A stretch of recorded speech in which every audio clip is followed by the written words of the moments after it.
Hi everyone, my name is Matt Ekstrand and I'm a community educator here with Susan B. Anthony Project.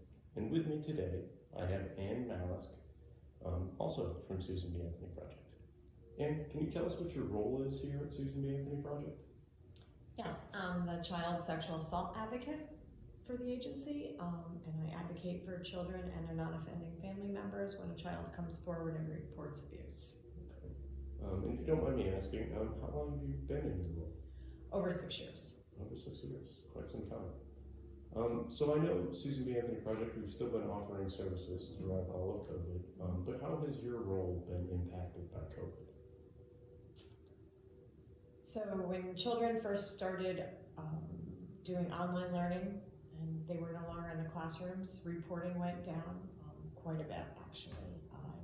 No, it was over 75%.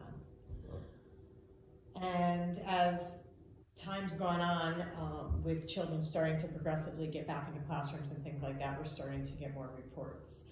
When children are not reporting, that means they're not safe. And so when we can get them back in the classrooms and around other people, they have more opportunity to report what's happening to them. Yeah, absolutely.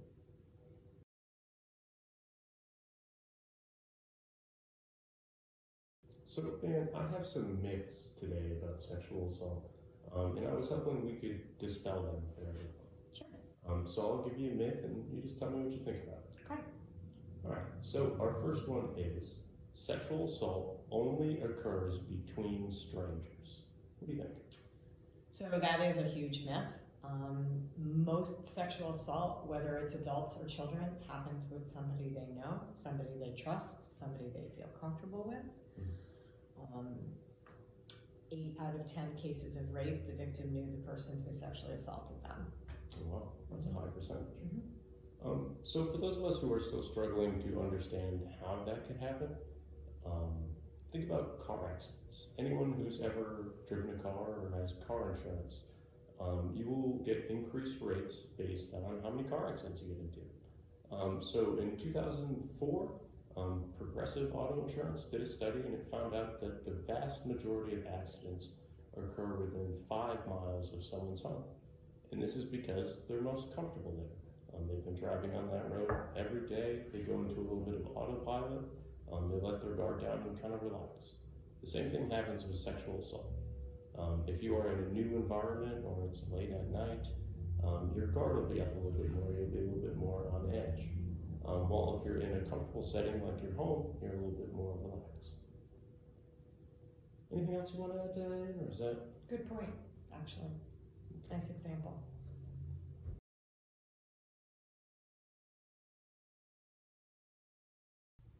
Okay, Ian, for our second myth, I have women often falsely report or cry rape.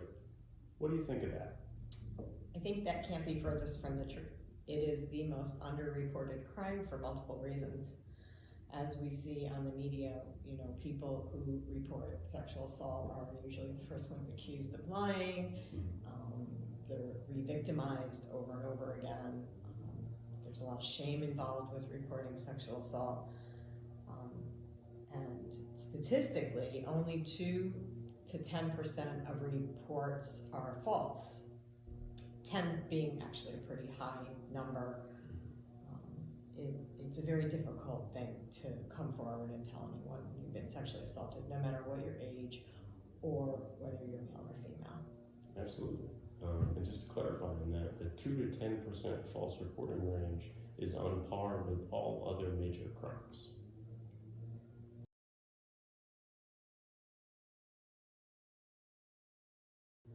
All right, Ann, you ready for the next one?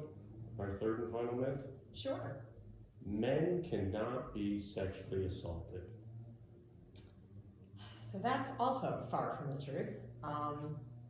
For multiple reasons, it is even less reported when men are sexually assaulted. Statistically, 10% of Connecticut men have reported being sexually assaulted, which is definitely low compared to those who probably have been sexually assaulted. Whether they've been assaulted as an adult or a child, there's a lot of stigma behind reporting sexual assault, again, for anyone, but for men, there's other reasons as well, including cultural stereotypes and things like that. Yeah, absolutely. Thank you, Anne, for answering and dispelling these myths.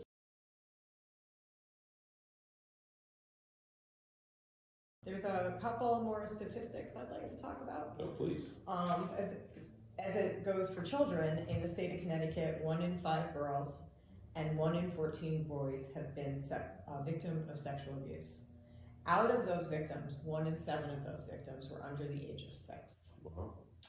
And overall, 1 in 5 Connecticut residents have reported experiencing sexual assault. So the numbers are very high. Yeah, absolutely. And that's why we appreciate the work of you and everyone else here at Susan B. Anthony Project. Thank you. So thank you, everyone. And as always, if you need to reach Anne or any of our other wonderful counselors, please call us 24/7 at 860-482-7133. Thank you. Thank you.